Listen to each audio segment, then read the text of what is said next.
하나님 고맙습니다. 귀한 한 날 우리에게 허락하여 주시고 오늘도 거룩한 주일 주님 앞에 나와 찬송하고 예배할 수 있도록 인도하여 주시니 감사합니다.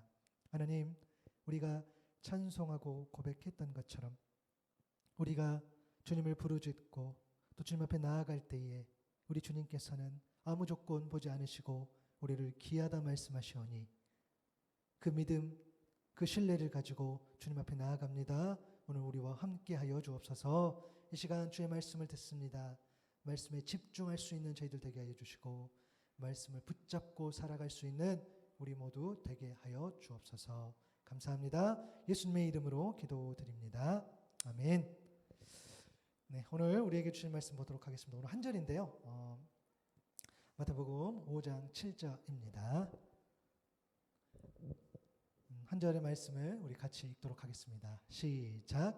긍휼히 여기는 자는 복이 있나니 그들이 긍휼히 여김을 받을 것이며. 아멘. 오늘은 하나님의 긍휼로 살아가라라는 말씀의 제목으로 오늘 말씀을 나누도록 하겠습니다. 오늘 예수를 깊이 생각하라 18번째 시간인데요. 하나님의 긍휼로 살아가라라는 말씀의 제목으로 말씀을 나누도록 하겠습니다. 오늘 저희 한번 인사할까요? 사모님께 인사하도록 하겠습니다. 하나님 당신을 부르십니다. 하나님 당신을 계획하십니다. 하나님 당신을 사랑하십니다. 아멘. 우리 또 예배 마치고 또 인사하겠지만 또 우리 윤주사님 또 잘 또 다녀오셔서 또 반갑습니다. 좋습니다. 우리 같이 기도했던 것처럼 우리 가족분 모든 분들이 또 하나님 은혜 안에서 이 일들을 또 감사함으로, 그렇죠? 하나님 또 봄에 가셨죠. 그래서 그 모든 절차를 하나님께 감사함으로 받는 또 그런 일들이 되었으면 좋겠고요. 또 이렇게 인사했으면 좋겠습니다. 그리고 지난주 우리 사진 좀 보여주실래요? 우리 그 경남 기독문화원에서 교회를 방문해 주셨어요. 제가 한 달에 한 번 또 이렇게 말씀 전하는 그 기관이죠. 그 회사인데 그 회사 본사에서 이렇게 오셔가지고 이렇게 같이 또 후원도 해주셨고 또 같이 잠깐 또 이렇게 말씀도 나눴고 또 이렇게 보고도 했습니다.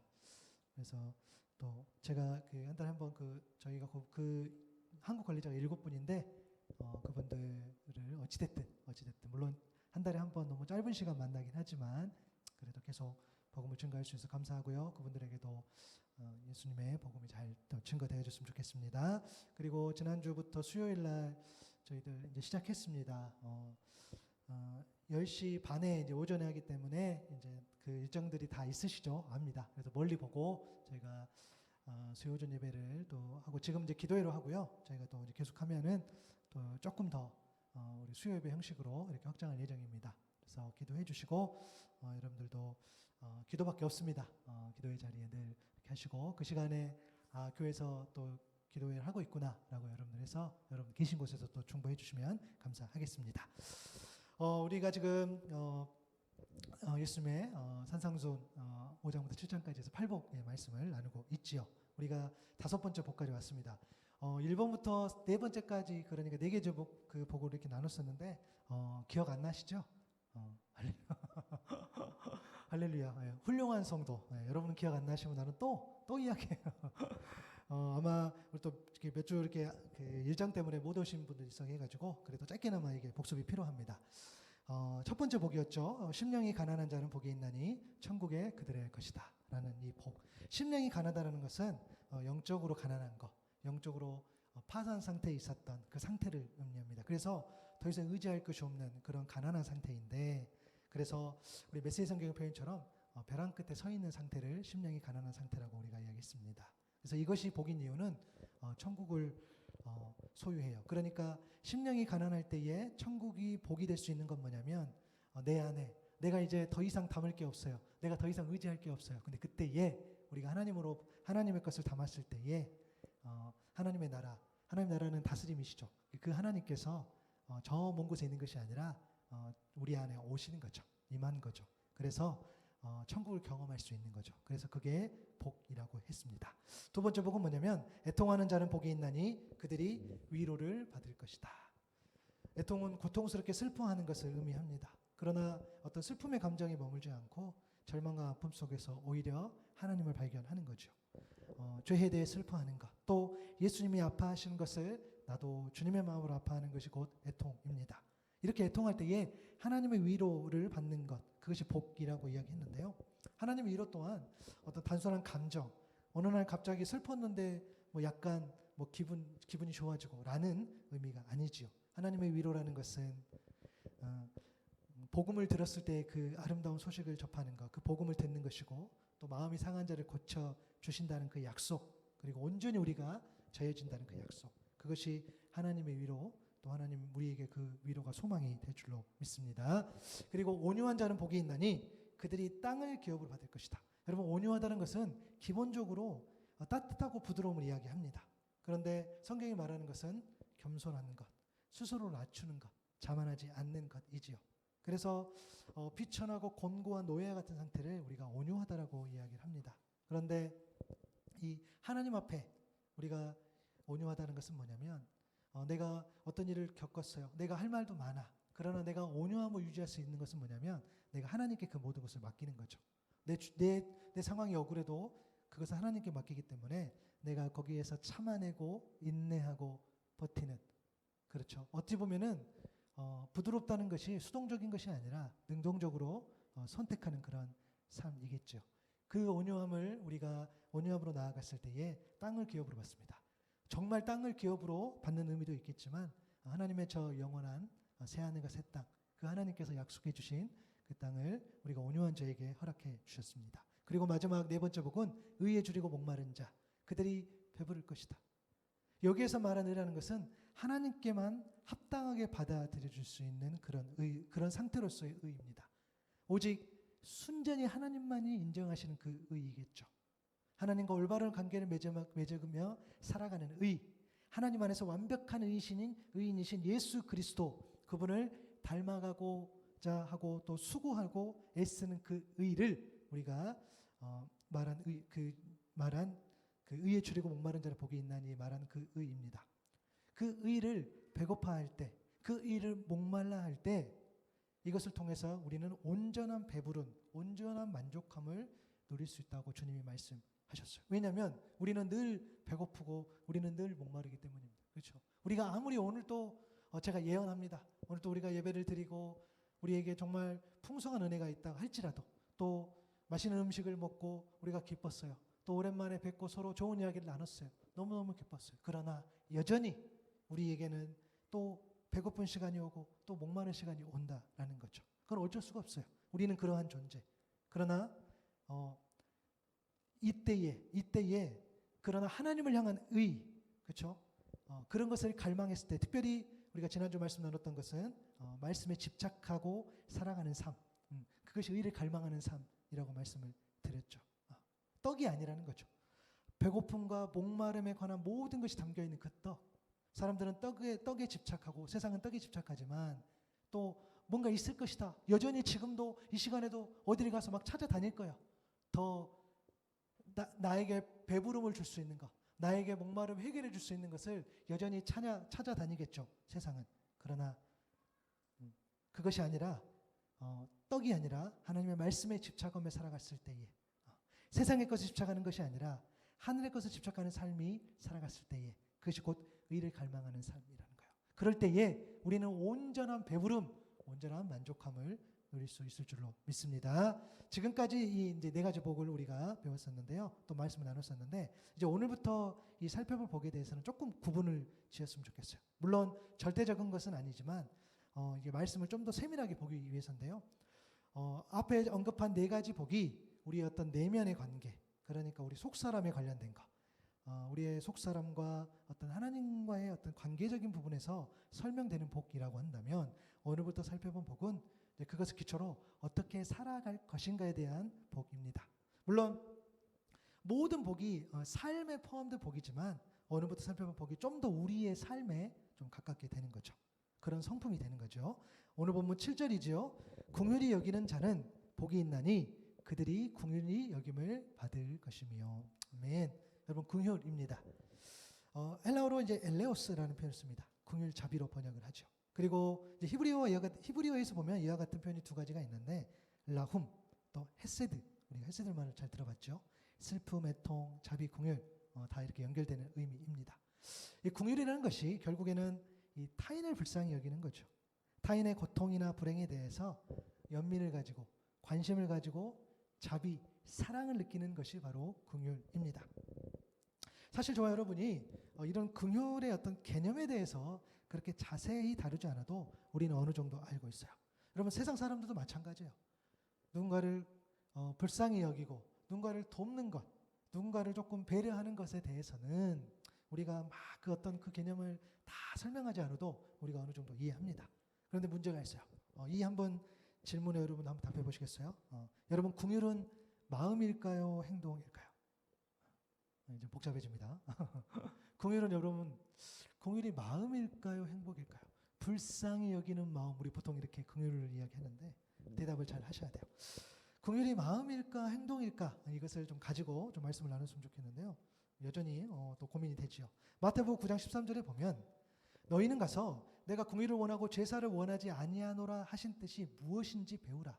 나는 의인을 부르러 온 것이 아니요 죄인을 부르러 왔노라 하시니라. 그럼 무슨 말씀이죠? 여러분 제사는 예배이지요. 이 말씀 들어보니까 나는 예배를 원하지 않는다라고 들려요. 예수님 말씀하신 게 이 말씀 안에. 근데 예배를 원하지 않는다, 예배를 안 드려도 된다라는 그런 의미가 아니라 긍휼, 헤세드죠. 이 하나님의 자비, 하나님의 사랑, 하나님의 긍휼이 없는 예배를 원하지 않으신다라는 그런 말씀이에요.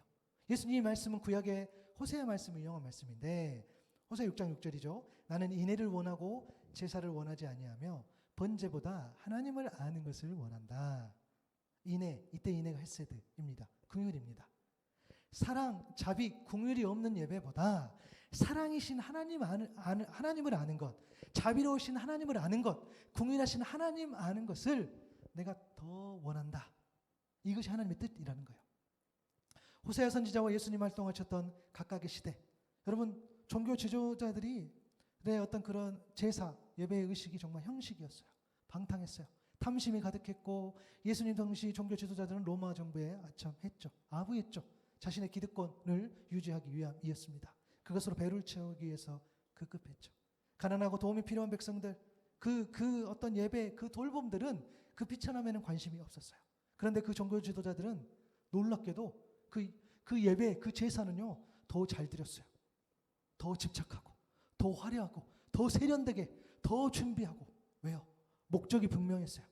자신들의 의의를 위함이었어요. 자신들의 의의가 세워져야지 자신들이 우상으로 만들어버린 우상처럼 섬기는 그 하나님이 드러나고 그 우상으로 전락해버린 그 하나님을 통해서 자신들의 기득권이 유지되기 때문입니다. 분명한 사실, 그 예배에, 그러니까 그 중심에 하나님이 계시지 않는 예배는 온전한 예배가 아닙니다. 우리가 알고 있죠. 그래서 주님이 말씀하신 거예요. 긍휼을 원하고 제사를 원하지 아니한다 하는 뜻을 좀 가서 배워라 라고 이야기하신 거예요. 하나님이 원하시는 것은 사랑이신 하나님을 아는 것, 자비로우신 하나님을 아는 것, 긍휼하신 하나님을 아는 것인 줄로 믿습니다. 여러분 오늘 본문이 말하는 긍휼도 마찬가지예요. 긍휼은 분명 마음이지요. 긍휼은 타인을 불쌍히 여기는 마음이에요. 연민, 사랑. 그러나 그 마음 안에 그 마음이 진짜라는 것이 행동이 없다면 그 긍휼은 반쪽짜리 긍휼, 온전한 긍휼이 아닐 수 있다는 걸 말하는 거예요. 여러분 가운데에 긍휼의 마음이 저는 있다고 믿어요. 여러분들 저를 긍휼하게들 보시잖아요. 할렐루야. 우리 서로 되게 긍휼하게 보잖아요. 그렇죠? 긍휼하게 봐요. 우리 안에 있어요. 저도 모르겠어요. 요만큼 있는 것 같긴 해요. 아닌가? 네. 우리 서로 긍휼하게 여겨요. 그러나 그게 온전한 건지, 그게 어쩌면은 반쪽짜리 긍휼인 건지, 그런 마음인 건지는 또 모른다는 거죠. 그것을 잘 보여주는 예수님의 이야기가 있어요. 우리가 잘 아는 누가복음 10장에 보면 자비를 베푼 사마리아 사람, 선한 사마리아 사람 이야기 나와요. 누가복음 10장에 그렇죠. 어떤 율법교사가 예수님께 질문합니다. 선생님, 내가 무엇을 해야 영생을 얻겠습니까? 예수님을 시험하기 위함이라고 성경에 기록되어 있어요. 예수님께 답변하죠. 그러면 율법에 뭐라고 기록되어 있느냐? 너 그거 어떻게 이해하고 있지? 라고 말합니다. 내 마음을 다하고 목숨을 다하고 내 힘을 다하고 내 뜻을 다하여 주 너의 하나님을 사랑하라. 그리고 또 내 이웃을 내 몸같이 사랑하라 하였습니다. 라고 이 율법교사가 자신 있게 대답을 하죠. 그때 예수님이 맞아, 네 대답이 옳다. 내가 그대로 행하면 살아. 그러면 그렇게 살면 돼라고 이야기를 합니다. 근데 대화가 이렇게 정리된 줄 알았는데 이 율법교사가 예수님한테 다시 물어봐요. 그 사람이 자기를 옳게 보이려고 누가복음 10장 29절이에요. 예수께 여짜오되 그러면 내 이웃이 누굽니까? 라고 이야기해요.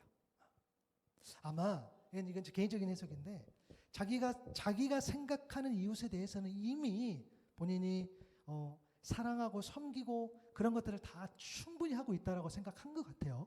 그래서 그럼 내 이웃이 누굽니까? 그럼 예수님이 말씀하신 그 이유를 듣고 내가 정말 그렇게 하고 있습니다 라고 말하려고 한 것 같기도 해요. 그때 이제 예수님이 이야기를 해주는 거죠.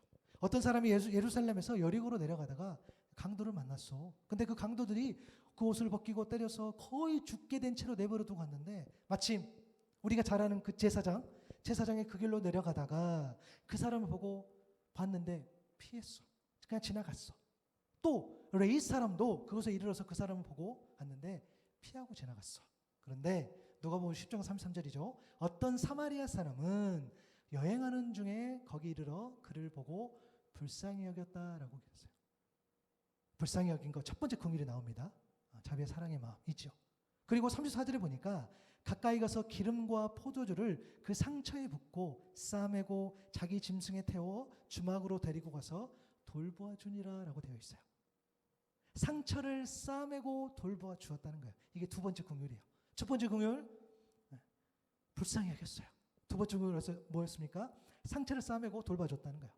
35절에 보니까 그 이튿날 그가 주막 주인에게 데나리온 2를 내어주며 이르되 이 사람을 돌봐주라. 비용이 더 들면 내가 돌아올 때에 갚으리라 하였으니 비용을 주고 추가적인 비용까지도 약속하며 돌보아 줬던 세 번째 긍휼이 나옵니다. 이야기를 마치고 예수님 물어보죠. 야, 네 생각에는 이 세 사람 중에 누가 강도 만난 자의 이웃이 되겠냐? 37절이죠. 자비를 베푼 자입니다 라고 기록되어 있어요. 그때 예수님께서 그럼 너도 이와 같이 하라 하십니다. 주님 말씀으로 이제는 이 율법교사는 긍휼에 대해 이렇게 이해를 했을 것 같아요. 물론 이 메시지를 온전히 받아들였는지는 모르겠으나 긍휼은 자비를 베푸는 것이라고 이 이야기를 통해서 정의를 내리는 거죠. 여러분 이 이야기에서 우리 잘 알지만 조금 더 살펴보면 세 명의 인물이 등장하죠. 한 명은 제사장, 하나님께 드리는 이 예배를 집도하는 사람, 하나님의 마음을 잘 알고 백성들이 하나님 앞에 잘 나올 수 있도록 인도하는 사람, 무엇보다 하나님의 말씀에 본이 되어야 하는 그런 사람이었습니다. 그 제사장이었죠. 그런데 지나쳤다고 되어 있어요. 또 레위인, 제사장과 마찬가지로 하나님과 백성에게 봉사하기 위하여 구별된 사람. 이 레위지파에서 제사장도 나오죠. 그러나 제사장은 또 제사장의 역할, 또 이 예배를 집도하는 또 다른 많은 역할들이 필요하죠. 그 일들을 도왔던 사람. 이 레위 사람도 여전히 모든 사람이 본이 되어야 할 그런 사람이겠죠. 세 번째 사마리아인이 등장합니다. 하나님께 선택받은 백성이라는 그 혈통이 변질된 사람. 그래서 유대인들이 더 이상 하나님의 자녀가 아니라고 무시하는 사람. 유대인이 상종 못할 사람. 구원과는 멀어졌다고 당시 이야기했던 그 사람. 그 사마리아인. 이렇게 세 명이 등장해요. 그런데 이 성경을 보면은 성경은 그들의 어떤 신분, 혈통에 관심에 두지 않아요. 예수님의 시선은 그 마음의 중심과 행위에 머무릅니다. 사마리아 사람이 보인 이 세 번의 긍휼은 곧 하나의 긍휼이라는 거죠. 타인을 불쌍히 여겨서 그에게 관심을 갖고 그 필요에 반응하는 것. 긍휼은 타인이 겪는 아픔을 보고 연민의 마음으로 불쌍히 여기죠. 그리고 그 아픔을 덜어주기 위해서 구체적으로 수고와 헌신으로 행동할 때에 그것이 진짜 긍휼이라는 거예요. 어떤 목사님께서 설교 중에 이런 표현을 쓰셨는데 한번 제가 그 정도 좀 인용해 볼게요. 한번 잘 들어보세요. 긍휼을 은혜와 비교하면 은혜는 죄 중에 빠진 자를 돕는 것이고 긍휼은 불행 중에 빠진 자를 돕는 것이다. 다시요. 은혜는 죄 중에 빠진 자를 돕는 것이고 긍휼은 불행 중에 빠진 자를 돕는 것이다. 여러분 죄의 문제는 오직 은혜로 해결이 되죠. 예수 그리스도를 믿는 믿음 그것을 얻었을 때에 우리는 죄의 문제를 해결할 수 있는 의의를 얻는 거지요. 그 의의를 믿는 자들에게 어떻게 합니까? 은혜로 주어집니다.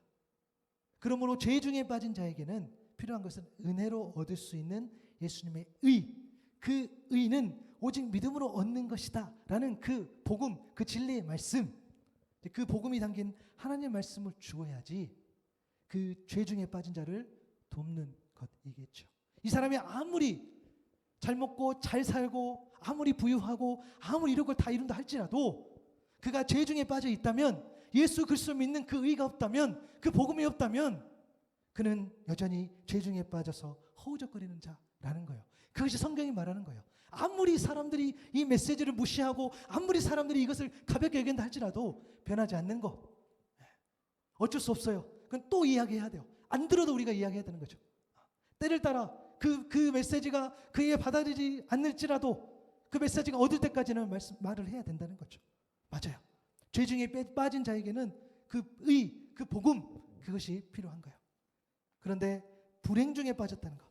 여러분, 불행을 경험한다는 것은 좋지 않은 일을 당하고 있다는 거예요. 사마리아인 앞에 놓인 사람은 강도를 만나 좋지 않은 일을 당했어요. 지금 그에게 필요한 것은 죄의 문제 해결이 아니었고 거의 죽어가는 그 몸, 그에게 필요한 것은 당장 상처를 싸매어주는 것, 돌보아주는 것, 그가 회복되어 스스로 다시 일어날 때까지 관심을 갖는 것, 그것이 바로 긍휼, 그 돌봄이 이 사람에게 필요했던 거죠. 그러므로 하나님이 원하시는 건 뭐냐면 죄 중에 빠진 이웃에게, 죄에 빠진 이웃에게 복음을 전하며 돕는 것이고, 또 불행 중에 어려움 가운데 빠진 그 이웃에게 불쌍한 마음, 긍휼한 마음을 가지고 관심과 수고와 희생으로 돕는 것, 이러한 삶이 곧 긍휼로 살아가는 삶인 줄로 믿습니다. 그러면 우리가 온전한 긍휼로 살아갈 수 있을까라는 질문 앞에 우리는 과연 그러면 어떻게 그렇게 긍휼의 삶을 살 수 있을까라는 거예요. 첫 번째는 뭐냐면 사람의 긍휼과 하나님의 긍휼의 근본적인 차이점을 우리가 인정하자는 거예요. 여러분, 세상에는 참 어려운 사람 많죠. 도움이 필요한 사람도 많습니다. 당장 생활비가 없고 또 생활고에 시달려서 온 가족이 이렇게 막 목숨을 끊는 막 그런 이야기도 막 나오죠. 또 어쩔 수 없이 빚을 지고 허덕이고.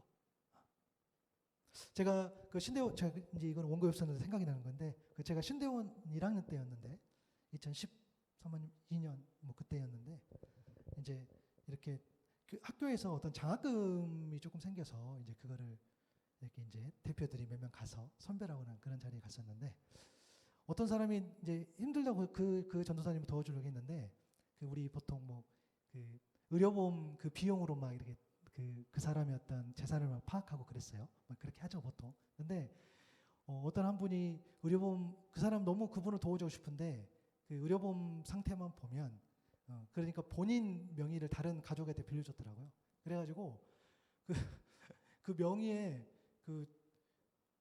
20억인가 빚이 잡혀 있었어요. 그래가지고 200만 원도 아니고 저희 학생들 그래가지고 그 전도사님을 못 도와줬던 기억이 나요. 안 된대요. 뭐가 뭐 잡혀 있고 뭐 그래서 기억이 나는데, 하여튼 어찌 됐든 근데 그분은 너무너무 힘든 그런 상황. 오죽했으면 자기 명의도 뭐 가족도 빌려주고 뭐 이런 상황이었는데, 세상은 어찌 됐든 어려운 사람이 너무 많다는 거예요.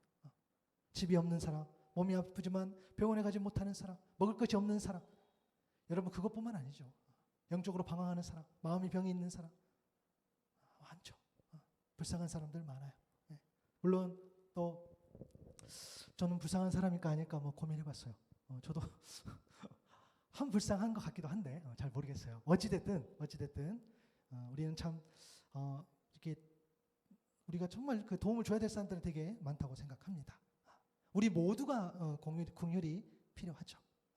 그리고 이런 긍휼이 필요한 사람을 돕는 선한 사마리아인 같은 사람들도 많이 있어요. 분명히 있습니다. 그런데 여러분, 가만히 들여다보면 사람의 긍휼과 하나님의 긍휼의 차이가 존재해요. 그것은 뭐냐면 사람은요, 조건이 있는 선한 행위를 한다는 거예요. 나의 의가 작용합니다. 내가 봤을 때, 내가 느꼈을 때 도움을 받을 만한 사람인가 아닌가가 굉장히 중요하다는 거예요. 이런 사람도 돌봐야 돼? 우리 이럴 때 있잖아요. 맞아요. 나랑 관계가 있는가 없는 것도 중요하고, 또 내 상황이 너무너무 중요해요. 누군가를 긍휼히 여길 때, 바라볼 때는 그런 거죠. 우리가 선한 사마리아인을 또 다시 생각해 보면, 여러분 레위기 21장 1절에 보면 여호와께서 모세에게 이르시되 아론의 자손 제사장들에게 말하여 이르라, 그의 백성 중에서 죽은 자를 만짐으로 말미암아 스스로를 더럽히지 말려니와. 그러니까 죽은 자를 만지는 것은 율법에 어긋나요. 그러니까 우리가 굳이 이 제사장, 그냥 지나쳤던 제사장의 편을 한번 들어본다면 어쩌면 율법 때문에 이 율법을 지키려는 그 제사장이 그렇기 때문에 혹시 이 사람이 죽었다고 판단하고 그냥 지나쳤나라는 것들. 최선을 다해서 이 제사장 편 한번 들어보는 거예요. 그런데 또 아쉬운 게 있죠. 정말 확인을 했을까? 그리고 정말 가서 예배를 인도해야 되는데 지금 너무 급하게 막 가고 있으니까 그게 중요하죠. 그 사람한테는, 그 제사장이나 레인한테는. 그런데 생사를 넘나들고 있는 누군가 이 사람보다, 이 상황보다 그게 더 급했을까라는 질문을 또 하게 됩니다. 여러분 오해 없으시기 바랍니다. 강도 만난 사람을 지나쳤던 그 제사장 레이인을 정죄하려는 것이 아니에요. 저도 그렇고 여러분도 그렇고 어느 누구라도 우리가 그렇게 할 수 있죠. 어떤 도움이 필요한 그 상황 앞에 놓였을 때에 이 정도도 둬야 되나라는 내 생각이 들어갈 때, 또 내 일정이 너무 바빠, 내 상황이 너무 어려워, 그래서 우선순위를 정해야 돼 하고 있을 때에 지나칠 수도 있고, 또 그 개인의 성품 때문에 누군가를 막 돌아보고 그런 성품이 아니에요. 그럼 지나치겠죠. 또 내 상황이 너무 어려워, 내 상황이 좀 급박해, 그리고 지나칠 수도 있겠죠. 그래서 사람의 긍휼은, 사람이 누군가를 불쌍히 여기고 긍휼히 바라본다는 것은 늘 불완전하고 그런 형편에 따라 달라질 수 있다는 거예요.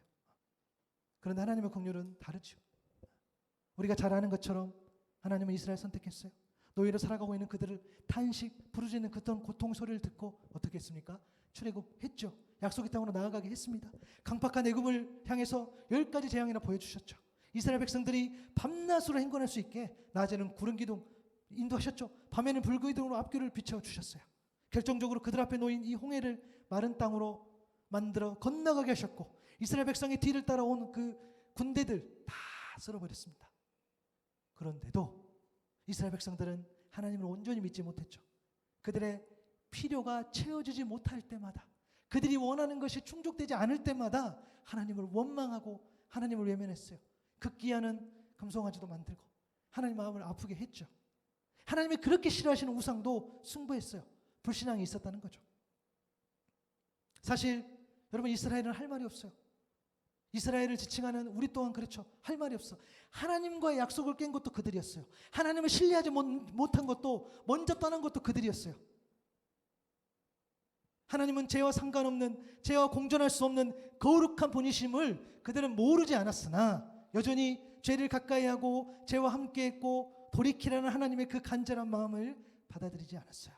그런데 하나님은 출애굽기 34장 6절에 이런 분이었어요. 여호와께서 그의 앞으로 지나시며 선포하시되 여호와라 여호와라, 지혜로 자비롭고 은혜롭고 노하기를 더디하고 인자와 진실이 많은 하나님이라.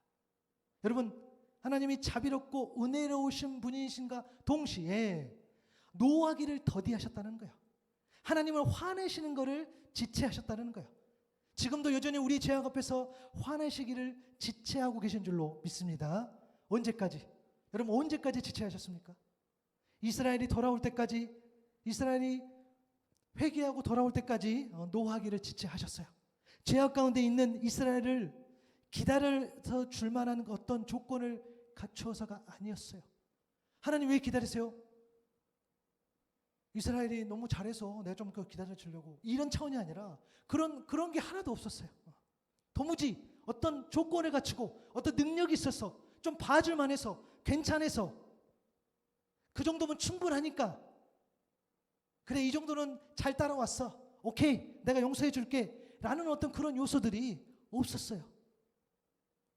저와 여러분이 그럴 만해서 어떤 공로가 있어서 잘나서 능력이 있어서 기다려주신 게 아니라 오직 우리를 향한 긍휼 때문인 줄로 믿습니다.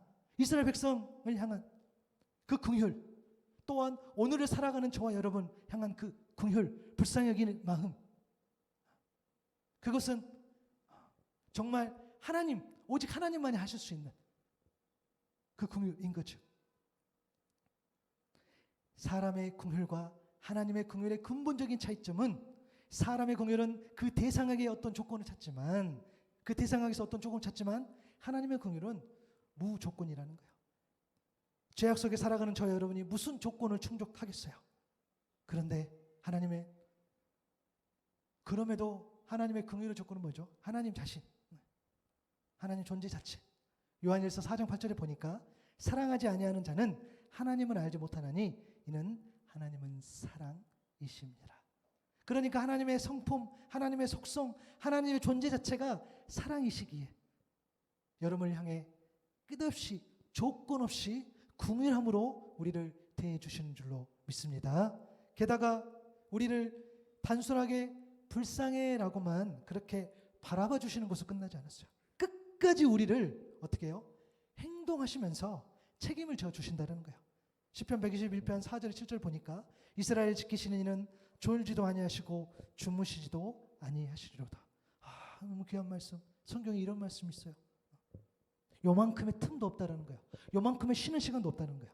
여호와 너를 지키시는 이시라. 여호와는 너를 지키시는 이시라. 여호와께서 내 오른쪽에서 내 그늘이 되시나니 낮의 해가 너를 상하게 하지 아니하며 밤의 달도 너를 해치지 아니하리로다. 여호와께서 너를 지켜 모든 하늘을 면하게 하시며 또 내 영혼을 지키시리로다. 아멘. 여러분 잘 생각해 보세요. 하나님께서 졸지도 아니시고 주무시지도 아니하시는 그 하나님께서 여러분이 그늘이 되어 주셨고 여러분이 상함과 해함을 경험할 때도 여전히 지켜주셨다는 것. 우리가 조금만 돌이키면은 그걸 알 수 있어요. 그렇죠? 우리를 향한 하나님의 책임은 시간의 틈이 없어. 단 한순간도 하나님의 보호하심이 멈춰선 적이 없다는 거예요. 우리를 돌보시기에 그런 어떤 행동을 게을리한다거나 소홀하신 적이 없다는 거예요. 긍휼 때문입니다. 멀리 계신 것도 아니죠. 가까이에서 늘 되어주셨죠. 그 어떤 환경도 조건도 하나님의 긍휼을 가로막을 수 없었어요. 이처럼 사람의 긍휼과 하나님의 긍휼의 근본적인 차이는 긍휼의 대상에 대한 조건의 유무입니다. 사람이 가지는 타인에 대한 긍휼, 사람의 조건이 따르죠. 그러나 하나님이 가지신 우리를 향한 긍휼의 조건은 없다라는 거예요.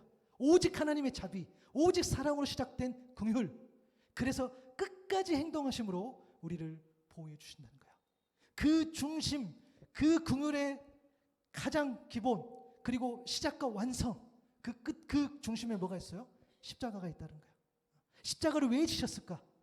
도대체 나한테 무슨 조건이 있길래 십자가를 질 만한, 나를 위해서 내 죄를 사해 줄 만한 무슨 조건이 있길래? 없어요. 난 아무리 봐도 찾을 수 없어요. 아무리 잘난 사람, 그 사람들 많이 데려다 놓고 봐도 허물터성이 죄로 가득한 그 모습들 결코 없다는 거예요.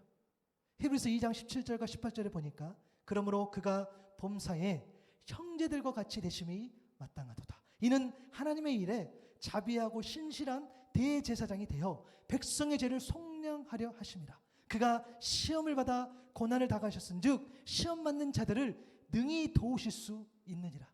예수님께서 우리를 긍휼히 바라보셨는데요. 너 불쌍해. 너 원시가 너 불쌍해. 안집사, 정집사, 은집사, 불쌍해.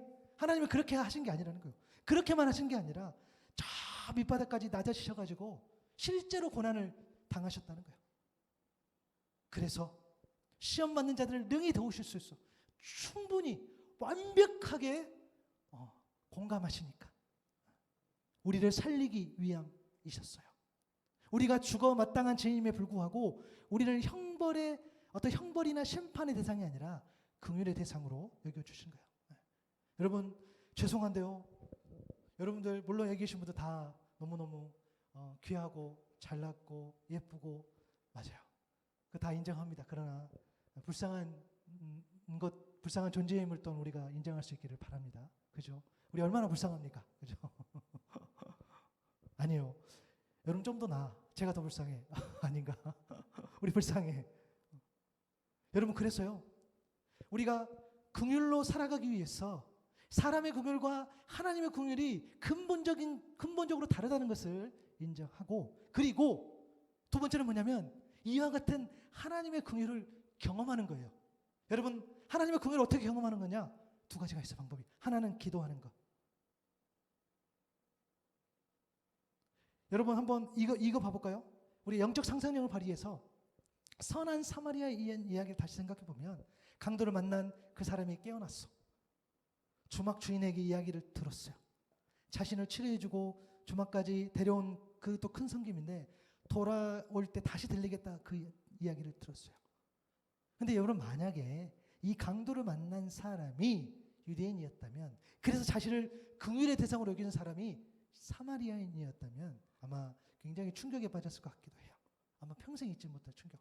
물론 그 사람이 그것을 못 받아들이는 것도 그 사람 몫이겠죠. 그러나 그 섬김을 귀한 것으로 하나님께서 역사하셨구나 라고 받아들였을 때는 이 강도를 만난, 이 아픔을 겪었던 사람이 갖는 그런 생각들은 참 복잡했을 것 같아요. 이처럼 하나님의 긍휼을 경험한 사람은 그 긍휼을 귀하게 간직해요. 하나님의 긍휼을 경험하면 경험할수록 내가 타인을 긍휼히 여기는 그 마음도 깊어진다는 거예요. 어떤 사람이 너무너무 진실되게 누군가를 불쌍히 여겨서 삶을 그렇게 살아가고 하나님 앞에도 성실하게, 사람들 앞에도 성실하게 긍휼의 마음을 가지고 살아갔다고 했을 때는 그 사람이 만난 그 하나님의 그 경험을 우리가 들어볼 수 있다면, 모르겠어요. 저는 100%는 없으니까 99.9%. 예. 그 깊이, 그 경험을 깊이 경험하면 경험할수록 그 긍휼이 깊어진다는 거예요. 긍휼의 마음이 저절로 일어나지 않아요. 절대 그럴 수가 없어요. 하나님의 긍휼을 경험한 사람에게 하나님의 긍휼이 일어나는 거예요. 그래서 우리는 그것을 반드시 경험해야 돼요. 그것이 바로 첫 번째로 기도라는 거예요. 누가복음 18장에 보니까 여러분 너무 잘 아는 메시지죠. 기도하러 두 사람이 갔는데 한 사람은 바리새인, 한 사람은 세리였어요. 사람들이 칭송하는 바리새인, 사람들이 멸시하는 그 세리. 바리새인이 기도하죠. 하나님이여, 나는 다른 사람들 곧 토색 불의 가름을 하는 자들과 같지 아니하고 이 세리와도 같지 않음을 감사하나이다. 나는 내에 2번씩 금식하고 또 소득의 11조를 드리나이다 하고, 사람들이 이 기도를 들었을 때에 박수쳤을 것 같아요. 우러러봤을 것 같아요. 아, 정말 그랬구나. 아, 너 참 대단하다. 그러나 세리는 이렇게 기도했죠. 멀리 서서 감히 눈을 들어 하늘을 쳐다보지도 못하고 다만 가슴을 치며 이르되, 하나님이여 불쌍히 여기소서, 나는 죄인입니다. 그때 예수님이 이렇게 말씀하셨어요. 누가복음 18장 14절이죠. 내가 너희에게 이르노니 이에 저 바리새인이 아니고 이 사람이 의롭다 하심을 받고 그의 집으로 내려갔느니라. 무릇 자기를 높이는 자는 낮아지고 자기를 낮추는 자는 높아지리라 하시니라. 여러분 어떠세요? 기도하실 때에. 저는 개인적으로 기도할 때 이 기도를 가장 많이 합니다. 평생 이 기도를 가장 많이 한 것 같아요. 이 메시지를 준비할 때도, 또 지난 시간 새벽에 기도할 때도, 오늘도 일어났을 때도 똑같이 기도했어요. 기도가 막힐 때도, 기도가 잘 될 때도, 감사할 때도, 복잡할 때도, 두려움이 엄습할 때도, 주님 나를 불쌍히 여겨 주십시오 라는 이 기도. 여러분 기도가 안 될 때도, 기도가 잘 될 때도 나를 불쌍히 여기달라는 이 기도를 늘 할 수 있는 저 여러분 될 수 있기를 바랍니다. 여러분 하나님 앞에 구해야 돼요. 주님 나를 불쌍히 여겨 주십시오. 그 긍휼이 나에게 임하게 도와주십시오. 또 이 메시지는 또 저희가 또 수요일에 또 다루도록 할게요. 그래서 하나님의 긍휼을 경험할 때 이 기도가 필요하고요. 또 하나는요, 여러분 용서하는 겁니다. 긍휼은 궁핍한 자를 도와주는 것과 죄인을 용서해 주는 것, 이 두 가지를 다 표현해요. 여러분 긍휼과 용서가 맞물려 있어요. 우리가 잘 아는 마태복음 18장에 용서할 줄 모르는 종에 관한 그 천국 비유가 있어요. 베드로가 예수님께 질문하죠. 주님, 형제가 내게 죄를 범하면 몇 번이나 용서하면 됩니까? 7번까지 하면 됩니까? 예수님 말씀하셨어요. 7번뿐만 아니라 7번을 70번까지라도 용서해. 할 수만 있다면 무조건 하라는 거죠. 그러면서 들려줬던 이야기, 어떤 임금에게 10,000달란트 빚진 종이 있었어요. 갚을 것이 없으니까 네 몸도 아내도 자식도 모든 소유를 다 팔아 갚아야지 라고 주인이 이야기했죠. 여러분 주인 입장에 당연한 거 아닙니까? 10,000달란트나 빚을 졌기 때문에. 한 달란트는 6,000데나리온, 한 데나리온은 노동자의 하루 품삯. 그래서 6,000일 정도의 품삯. 그렇죠. 거의 16년, 17년, 20년 가까운 그 일을 해야지 갚을 수 있는 돈. 그냥 못 갚는 거예요. 그 막대한 돈. 그런데 그 종의 주인이 그 종을 바라보고 불쌍해요 그랬어요. 그래서 그 빚을 탕감해 줬어요. 어떤 조건을 충족해서 그 빚을 탕감받은 게 아니라 주인이 종을 그냥 궁휼히 여겼다니까요. 그냥 불쌍히 여겼다니까요. 아이고 너 불쌍해. 그래 내가 너 이해해줄게. 용서해줄게. 받아줄게. 그 빚 내가 탕감해줄게. 그런데 이 탕감받은 종에게도 자기에게도 100데나리온 빚진 동료가 있었어요. 그 돈을 갚지 않자 멱살을 잡고 돈을 갚으라고 말했어요. 그 동료가 갚을 때니 좀 참아줘 간청했어요. 안 돼. 돈 들을 때까지 감옥에도 가두고 빚돈을 갚을 때까지 갇혀있게 했다는 거예요. 근데 이 이야기를 듣고 주변에서 매우 딱해서 주인에게 이 일을 다 알렸어요. 그러니까 마태복음 18장 32절에 35절이에요. 이에 주인이 그를 불러다가 말하되 악한 종아 내가 빌기에 내가 내 빚을 전부 탕감해 줬는데 내가 너를 불쌍히 여긴 것 같이 너도 내 동료를 불쌍히 여김이 마땅하지 아니하냐. 주인이 노하여 그 빚을 다 갚도록 그를 옥졸들이 넘기느니라. 너희가 각각 마음으로부터 형제를 용서하지 아니하면 나의 하늘 아버지께서도 너희에게 이와 같이 하시리라. 하나님이 먼저 나를 불쌍히 여기셨기 때문에 그 긍휼로 나도 남을 불쌍히 여길 수가 있다는 거예요. 하나님이 먼저 긍휼로 나를 용서하셨기 때문에 그 긍휼로 나도 남을 용서할 수 있습니다. 그래서 주님 말씀하신 거죠. 너희가 사람의 잘못을 용서하면 너희 하늘 아버지께서 너희 잘못을 용서하시려니와 너희가 사람의 잘못을 용서하지 아니하면 너희 아버지께서 너희 잘못을 용서하지 아니하시리라. 여러분 용서와 맞물려 있는 이 관계에서 진짜 자유는 용서하는 편에 서는 거예요. 주님이 그렇게 하셨어요. 죄로 어긋난 하나님과 우리의 관계를 십자가를 통해서 용서하심으로 우리가 다시 한번 하나님 앞에 나아갈 수 있도록 그 길을 열어주신 거예요. 내가 잘못했지만 예수님께서 먼저 손 내밀어 주셔가지고 그 긍휼로서 그래서 이 일을 해결해 주셨어요. 이 관계를 풀어줬어요. 뭘로? 용서하셨기 때문에. 사람의 힘으로 누군가를 용서할 수 없어요. 긍휼처럼 용서에도 조건이 있어야 하기 때문이죠. 사람은 그래요. 야, 이 정도는 해야지 내가 용서할 수 있지. 적어도 이 정도는 해야지 내가 용서할 수 있지. 여러분 만약에 누군가가 나를 보고 야, 너 그 정도는 해야지 내가 용서할 수 있을 것 같은데 라고 한다면 여러분 우리 얼마나 힘들까요? 얼마나 우리가 좌절할까요? 우리가 살아갈 수 있을까요? 내가 뭔가가 도움이 필요해. 그런데 내가 용서를 받아야 돼요. 내가 큰 잘못을 했어요. 그래서 좀 누군가 그 사람이 나를 용서해 주면 좋겠어. 그런데 조건이 안 된다 그래요. 내가 애쓸게. 안 돼. 그걸로 안 돼. 그럼 내가 어떻게 하면 될까? 그걸로 안 된다니까. 우리가 계속 그렇게 도전했는데 계속 그렇게 나아갔는데 안 된다고 이야기하면 우리 얼마나 좌절하고 힘들까요? 사실은 안 돼요. 내가 아무리 애를 쓰고 내가 아무리 율법을 잘 지켜도 우리가 구원받고 하나님 앞에 나아가는 거 그거 할 수가 없어요. 불가능해요. 되지 않아요. 오직 원웨이 예수님께서 열어주신 그 길이 아니면 안 된다는 거예요. 그래서 여러분 긍휼의 깊이가 곧 용서의 깊이인 줄로 믿습니다. 용서의 깊이가 곧 긍휼이라는 거예요. 여러분 맞물려 있다는 거예요. 그래서 여러분 긍휼을 심도 있게 묵상하실 때에 이 용서를 꼭 묵상할 수 있기를 바랍니다. 긍휼로 살아가기 위해서는 여러분 그 긍휼을 경험해야 되는데 그 경험하는 방법은 기도하는 것. 불쌍히 여겨주십시오라고 긍휼을 기도하는 것. 또 하나는 이 용서하는 거예요. 용서를 여러분 묵상했으면 좋겠고요. 마지막으로 긍휼로 살아가기 위해서는 매일의 삶 속에서 성실하게 예수님의 인격을 닮아가는 거예요. 여러분 우리가 긍휼로 살아간다. 누군가를 불쌍히 여기며 살아간다라는 이 삶이 굉장히 거창한 것 같고 굉장히 좀 뭐랄까 훌륭한 사람만이 살아갈 수 있는 그런 삶처럼 보이기도 해요. 그런데 여러분 우리가 잘 생각해 보면 그게 아니라는 것을 우리가 잘 알 수 있어요. 여러분 이 이야기를 좀 해볼게요. 마태복음 25장에 보면 우리가 잘 아는 이야기가 있어요. 양과 염소에 관한 그 심판 이야기입니다. 마태복음 25장 32절 33절에 보면 모든 민족을 그 앞에 모으고 각각 구분하기를 목자가 양과 염소를 구분하는 것 같이 하여 양은 그 오른편에 염소는 왼편에 둔다라고 기록이 되어 있어요. 목자가 양과 염소를 구분하는 것 같이. 그래서 여기서 양과 염소가 나는데 양은 의인이죠. 염소는 죄인입니다. 주님의 심판의 근거가 있었어요. 마태복음 25장 35절 36절이에요. 여러분 잘 봐보세요. 내가 줄일 때에 너희가 먹을 것을 주었고 목마를 때에 마시게 하였고 나그네 되었을 때에 영접하였고 헐벗을 때에 옷을 입혔고 병들었을 때에 돌보았고 옥에 갇혔을 때에 와서 보았다 그랬어요. 여기 보니까 어디 예배 잘 드리고 찬양 잘하고 기도 잘하고 봉사 잘하고 이게 없어요. 예수님이 내가 그죠? 그때는 임금이었죠. 이 스토리상 하나님이죠. 주님이시죠. 내가 줄일 때 의인들이 이해를 못했어요.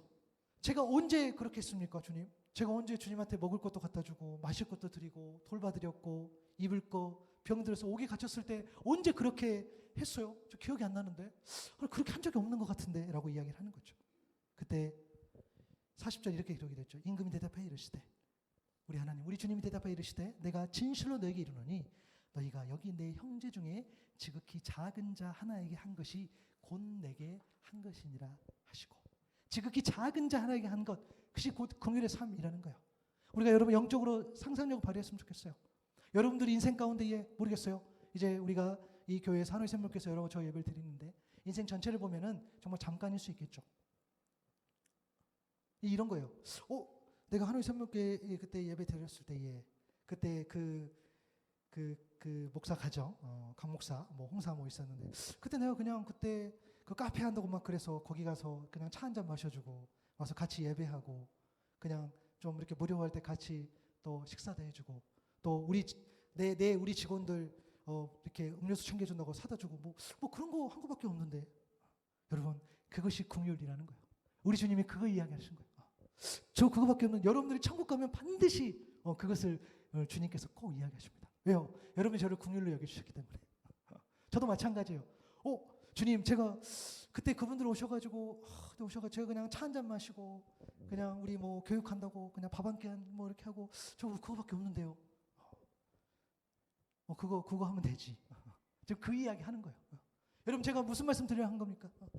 어떤 긍휼의 삶이라는 것이 어떤 특별하고 특정한 삶의 모습이 아니라는 거예요. 그래서 매일의 삶 속에서 성실하게 예수님의 인격을 닮아가면 되는 거예요. 인격이 뭡니까? 곧 말과 행동. 예수님의 말과 행동, 곧 하나님의 말씀. 그 말씀대로 내가 최선을 다해서 성실하게 살아냈을 때에 여러분의 삶 가운데에 묻어나오는 그 삶, 그것이 긍휼의 삶이 된 줄로 믿습니다. 여러분도 충분히 지금 그렇게 살고 계셔요. 그런데 우리가 한 발자국 더 나아가는 거죠. 여러분 직장에서 또 여러분 다른 공동체에서 여러분들이 제게 보여주셨던 우리 저 아직도 기억나요. 우리 지금 오늘 우리 또 송이사님 우리 이 선생님은 저기 다른 교회 가 설교하시고 우리 고 목사님 저기 현재 교회 가시는데 그분들이 여기 오셨을 때 다른 분들에게 우리 딸기 라떼가 맛있어요. 막 이야기해주고 그리고 여기 막 여기 괜찮아요. 막 이야기해주고 또 여기 계신 분들도 최선을 다해서 예배하러 나오시고 같이 기도하고 이런 것이 여러분들이 저를 여기 또 이 시간 빌어서 제가 늘 또 고맙다고 여러분들 저를 얼마나 존대해 주시니 몰라요. 저를 귀하게 여겨주시고 부족한 자 세워주시고 제가 너무 감사해요. 적어도 다른 건 잘 모르겠어. 적어도 여러분 저희 예배할 때 저에게 보여주신 그 존대는 혹시 예수님 저한테 물어보면 그것은 제가 보증합니다. 제가 이야기할게요. 우리 같이 예배 드렸던 분들이 긍휼로 여겨줬다고. 여러분 그거예요. 그거. 여러분 그렇게 사실 수 있기를 바랍니다. 단 요청드리고 싶은 건 성실하게 매일 삶 가운데에 그 인격을 닮아가는 거예요.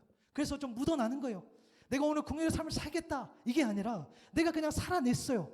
내가 그 주어진 그냥 하나님 주신 마음으로 내가 조금 섬길 수 있는 거 섬기고 내가 조금 수고할 수 있는 거 수고한 거 했더니 그것이 우리 주님께서 보시고 충분하다 여길 수 있는 그 삶, 그것이 바로 긍휼로 살아가는 삶이라는 거예요. 이렇게 하나님의 긍휼로 살아갔을 때 임하는 복이 있어요. 마태복음 5장 7절이죠. 오늘 본문이죠. 긍휼히 여긴 자는 복이 있나니 그들이 긍휼히 여김을 받을 것이다. 그 긍휼을 우리에게 돌려주신대요. 하나님께서 우리 주님께서 야 너 너무 그 행동 너무 괜찮다니까 너 귀하다니까 했던 그 긍휼 그 사랑이 우리에게 돌아온다라는 거예요. 야고보서 2장 13절에 보니까 긍휼을 행하지 아니하는 자에게는 긍휼 없는 심판이 있으리라.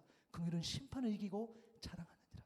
우리가 긍휼의 삶을 살아갔을 때는 우리가 심판 가운데 서 있을 때는 그 긍휼이 우리를 도와준다. 그 긍휼이 있다라는 거예요. 얼마나 귀합니까? 그런데 우리가 긍휼을 행하지 없는 우리의 삶 가운데에 누구를 불쌍히 여기는 마음이 없다고 한다면 우리가 심판대에 섰을 때 아무도 우리를 긍휼로 바라보지 않아요. 그 말씀하시는 거예요. 그래서 누군가를 긍휼히 여기는 자가 복이 있다라고 말씀하신 거죠. 잠언 14장 21절에도 이웃을 업신여기는 자는 죄를 범하는 자요 빈곤한 자를 불쌍히 여기는 자는 복이 있는 자다라고 얘기했어요. 10편 18편 25절에도 자비로운 자에게는 주의 자비로우심을 나타내시며 완전한 자에게는 주의 완전하심을 보이신다. 여러분들이 누군가에게 자비롭게 나아갔을 때에 주의 자비하심이 여러분들을 만나준다는 거예요. 말씀을 정리하면서 여러분 긍휼로 살아가는 삶을 사시기 바랍니다. 여러분도 충분히 그렇게 살고 있어요. 여러분 그렇게 살고 계세요. 그리고 한 가지 더 권면을 드린다면 성실하게 예수님의 인격을 닮아가는 삶을 사시되 여러분들이 이제 앞으로 만나게 될 그 누군가에게 그런 삶을 더 살아내 주시기를 부탁을 드려요. 내가 그 사람을 조금 더 섬기고 내가 그 사람을 조금 더 용서해보고 이런 것들. 용서할 조건을 찾지 못했어요. 긍휼히 여길 만한 조건을 찾지 못했어요. 그러나 하나님이 나를 긍휼히 여겨주셨기 때문에 하나님이 나를 불쌍히 여겨주셨기 때문에 그냥 그걸로 우리가 가는 거죠. 사람의 긍휼과 하나님의 긍휼의 근본적인 차이를 인정하시고 그리고 하나님의 긍휼을 기도하면서 또 용서하면서 직접 경험하시고 그리고 매일의 삶 속에서 성실하게 예수님의 인격을 닮아감으로써 그 긍휼을 배워갈 때에 우리가 온전히 긍휼로 살아갈 수 있을 줄로 믿습니다. 우리 주님께서 우리를 용서해 주셨고 불쌍히 여겨 주셨어요. 우리도 누군가를 불쌍히 여겨 주시고 특별히 나도 우리 하나님 앞에 긍휼로 나아가면서 하나님 나를 불쌍히 여겨 주십시오. 우리 가족을 불쌍히 여겨 주시고 우리 공동체를 불쌍히 여겨 주시고 내가 꿈꾸는 그 비전과 내가 생각하는 그 모든 일 가운데에 하나님 그것들을 불쌍히 여겨 주셔서 하나님의 긍휼로 보호해 주십시오. 그렇게 기도하고 그 하나님을 경험하고 그 경험한 것을 살아내고 그 영향을 펼치면서 살아갈 수 있는 저 여러분 될 수 있기를 바랍니다. 아멘. 우리 나의 영혼이 잠잠히 이 찬양하고 기도하겠습니다. 찬양할까요?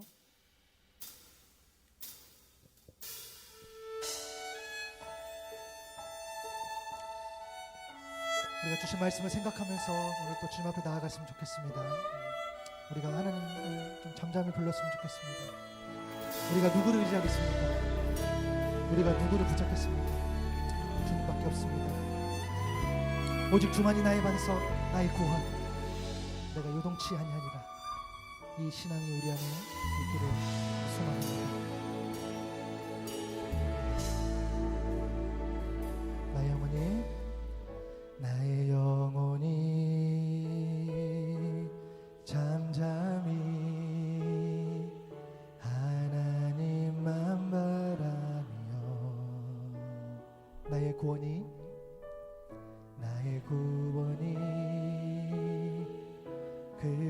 그에게서 나를 돌아 나의 영혼아 잠잠히 하나님만 바라라 나의 소망이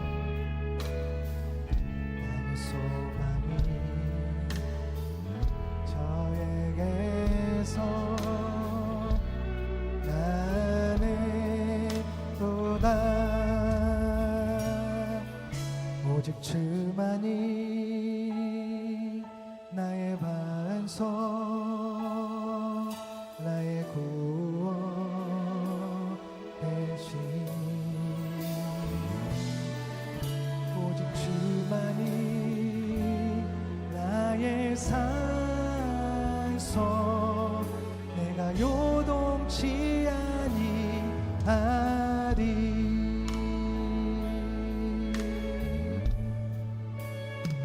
나 영혼이 간절히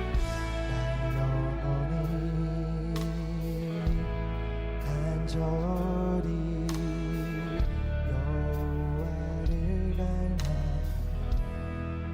나 입술이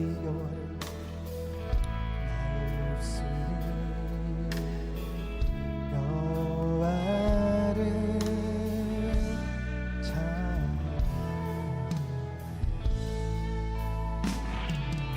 나의 영혼이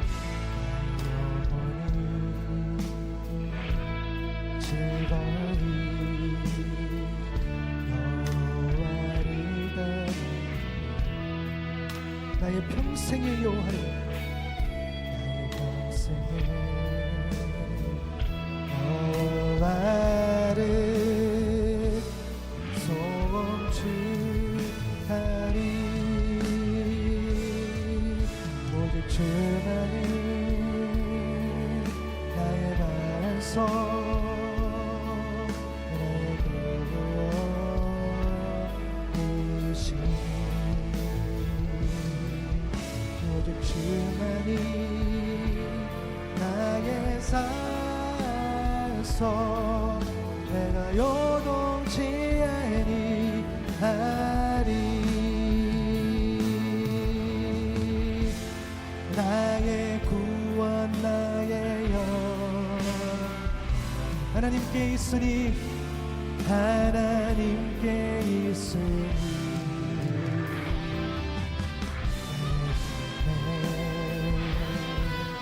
한석과 비난처에 지내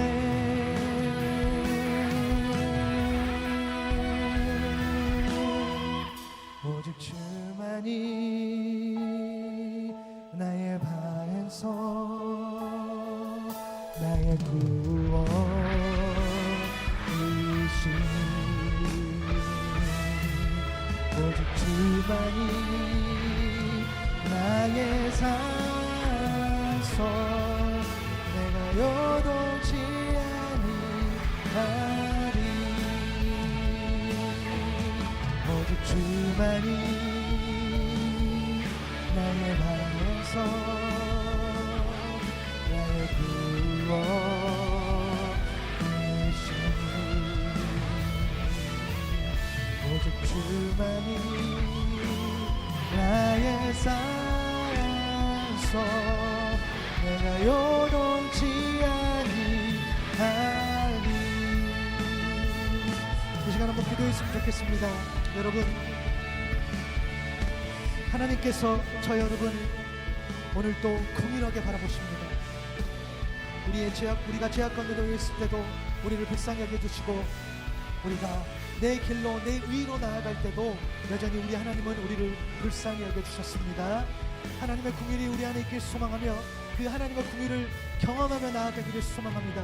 이 시간 기도하실 때에 하나님 우리의 삶이 하나님의 긍휼을 경험하는 삶이 되게 하여 주시고 늘 하나님 앞에 나아갔을 때에 하나님 나를 불쌍히 여겨주십시오. 나를 불쌍히 여겨주시고 우리 가정을 불쌍히 여겨주시고 내 계획을 불쌍히 여겨주시고 내가 강구하는 내 소원을 불쌍히 여겨주시고 내가 앞으로 이제 만나야 될 그 사람들도 불쌍히 여겨주시고 내가 앞으로 속해야 될 공동체도 불쌍히 여겨주셔서 그 긍휼로 살아가게 도와주시고 나 또한 하나님의 긍휼로 누구를 사랑하고 누구를 용서할 수 있는 귀한 하나님의 사람이 될 수 있도록 주님 나와 함께 하여 주십시오. 우리가 이 기도 제목 가지고 우리가 한번 기도하며 나갔으면 좋겠습니다. 기도하시겠습니다. 하나님 그렇습니다. 오늘도 회복의 말씀을 우리에게 허락해 주시면 감사합니다. 주님 하나님의 그 긍휼을 오늘도 구합니다. 하나님의 긍휼은 조건이 없음을 알았고 하나님의 긍휼은 여전히 오늘도 성실하게 우리에게 이 마음을 알게 되었습니다. 주님 소망하오니 하나님 우리를 불쌍히 여겨주시고 나를 불쌍히 여겨주십시오. 우리 가정을 불쌍히 여겨주시고 우리 공동체를 불쌍히 여겨주시고 내가 꿈꾸고 있는 내 비전과 내 꿈도 하나님 불쌍히 여겨주셔서 나와 함께 하여 주십시오. 주님 소망합니다. 내가 하나님의 긍휼을 경험하지 않고서 내가 어떻게 공연의 삶을 나아갈 수 있겠습니까? 주님 내가 기도할 때마다 내가 하나님 앞에 나아갈 때마다 주님의 긍휼이 내게 임하게 도와주십시오. 주님의 그 사랑이 내게 임하게 도와주시고 하나님 나를 불쌍히 해주시고 나와 함께 하여 주십시오. 특별히 하나님 우리 하나님의 생물교회를 하나님 앞에 올려드립니다. 우리 교회를 불쌍히 해주시고 이 불쌍한 교회 가운데에 하나님 은혜를 더해주시고 소망합니다. 특별히 오늘 함께 예배하는 우리 한 가정 한 가정 하나님 앞에 우리 세 가정이 나와 있습니다. 우리 은주산의 가정, 우리 아비산의 가정, 우리 정산의 가정을 하나님 앞에 올려드리오니 우리 각 가정을 불쌍히 해주시고 우리 하나님의 은혜를 더해 주십시오. 각 가정마다 기도하는 기도 제목이 있고 각 가정마다 꿈꾸는 비전들이 있습니다. 하나님 그 길을 열어주시고 그 기도 제목 가운데 하나님 함께 해주셨어요. 온전히 하나님의 역사를 일어날 수 있도록 도와주십시오. 하나님의 공의를 위해서 온전히 설 수 없어 주님 도와주십시오. 주님 도와주십시오. 이곳 가운데 예배를 이 가정들을 하나님 묵상하게 해주시고 이 가정의 은혜를 더해주시고 연합해 주십시오. 각 가정마다 예수 그리스도 그 십자가가 있게 해주십시오. 복음이 온전하게 세워지게 도와주십시오. 복음을 하면 될 수 있도록 도와주십시오. 복음의 그 사랑이 온전하게 우리 각 가정마다 흘러갈 수 있도록 도와주시고 각 가정마다 꿈꾸고 있는 비전 가운데에 하나님 은혜를 더해 주시고 기도하고 있는 그 모든 기도 제목 가운데에 하나님 함께 해주십시오. 하나님께서 도와주시고 하나님 인도하여 주셔서 그 기적이 온전히 하나님의 긍휼을 경험할 수 있는 그 가정이 될 수 있도록 주님 함께 해 주옵소서. 주님 감사합니다. 주님 올려드립니다. 하나님 감사합니다. 오늘 또 주님 앞에 나아갈 수 있도록 이 예배를 하나님 성령께서 주관하여 주심을 감사드리고 특별히 주의 말씀을 허락하여 주셔서 오늘 또 말씀을 듣고 깨달아 알아갈 수 있도록 은혜를 주심을 감사합니다.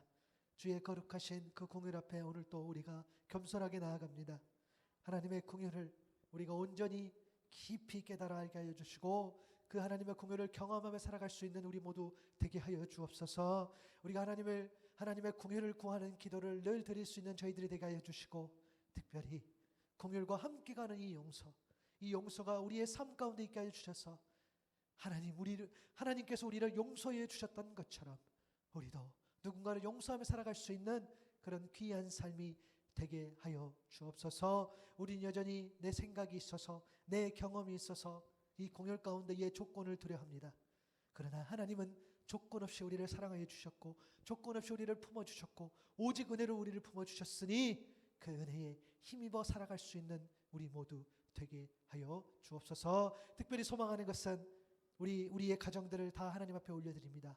우리 가정을 불쌍히 여겨주시고 우리 가정 가운데에 우리 주님의 십자가가 온전히 세워져서 그 십자가로 온전히 살아내는 우리 각 가정이 되게 하여 주옵소서. 우리가 꿈꾸고 있는 비전들이 있고 우리 사랑하는 자녀들 진로의 문제로 또 우리가 또 꿈꾸고 있는 여러 가지 비전을 가지고 우리가 주님 앞에 나아갈 때마다 우리가 주님의 긍휼을 구하고 주님의 긍휼 가운데서 우리의 자녀들도 우리의 꿈도 온전하게 세워줄 수 있도록 주님 함께하여 주옵소서. 감사합니다. 예수님의 이름으로 기도드립니다.